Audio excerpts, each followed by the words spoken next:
with their Senior Vice President of Strategic Community Alliances and Consumer Engagements, Cheryl Grace. Cheryl, thank you for joining us today. Thanks for inviting me, Chuck. It's a privilege. Well, first of all, would you just describe yourself and your role here briefly? Sure. So I manage a team of thought leaders who actually specialize in multicultural consumers. And we spend a lot of our time starting conversations with C-suite executives and everyday consumers about the importance of understanding the U.S. economy impact, rather, that multicultural consumers bring to the U.S. economy. It's important for both consumers and brands to understand this, simply because there's so much power in how African Americans spend their time and money. We work specifically on educating brands, marketers, advertisers, and consumers on African American consumers, Latinx consumers, as well as Asian American consumers. So I know that thought leadership is a big part of your job personally, but also in terms of guiding the organization in that way. How do you define thought leadership for yourself and the organization? So for us, it is starting those courageous conversations that lead insights into the data that we have, so that marketers and brands can understand how to not just understand and interpret the numbers, but how those numbers actually interpret the actions of consumers and the why behind the numbers.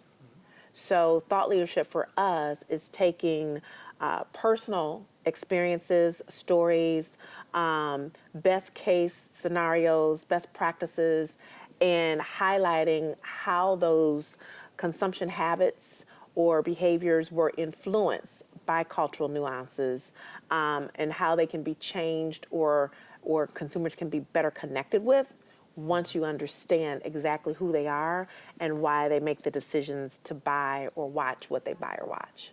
A lot of thought leadership and content marketing tries to be data-centric and informed by insights, but you work for an honest-to-goodness insights company. So how does that impact your approach to thought leadership? So we take the very personal approach. So numbers can be used to show all kinds of insights, but they don't necessarily connect the dots for you to explain the why or the how behind the numbers. We take a personal approach to the numbers and the data by sharing the cultural nuances that may actually be driving those numbers, that would be driving the data. And because our thought leaders are women of color, what we do is we try to take it beyond just what you see on the surface and understand the stories that may help you better connect with those consumers of color.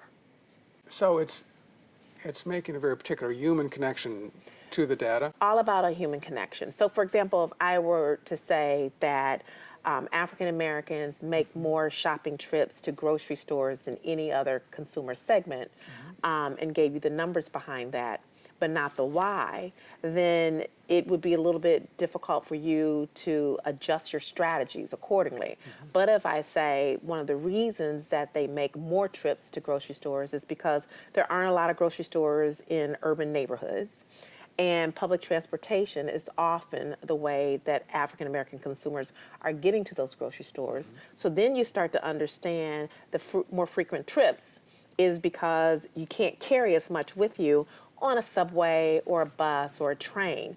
And so you have to start from a retailer's perspective, if you were, understanding, well, maybe I can build more stores in the communities. From a manufacturing perspective, it becomes, well, maybe my package sizing should be a little bit different in those urban communities because they can get more in a bag if the packages are smaller. So you actually are able to start to put strategies together with the insights because of the stories behind the numbers. You are spearheading conversations. You used the phrase courageous conversations a minute ago in diverse communities. What kind of conversations are you having? Our conversations are all very different and unique, but I think they all have one thing in common, and it is we address the F word, fear. Because a lot of conversations about diversity and inclusion don't address fear.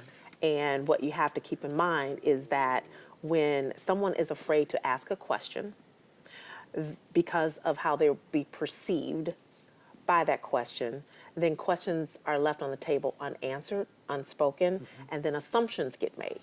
And once assumptions are made, you sometimes end up with marketing strategies or commercials that are way off point, off kilter, if you will.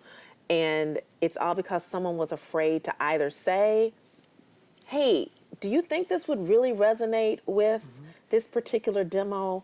Or someone was afraid to suggest, you know what, guys, not sure this is really the right direction that we should be taking this this ad in.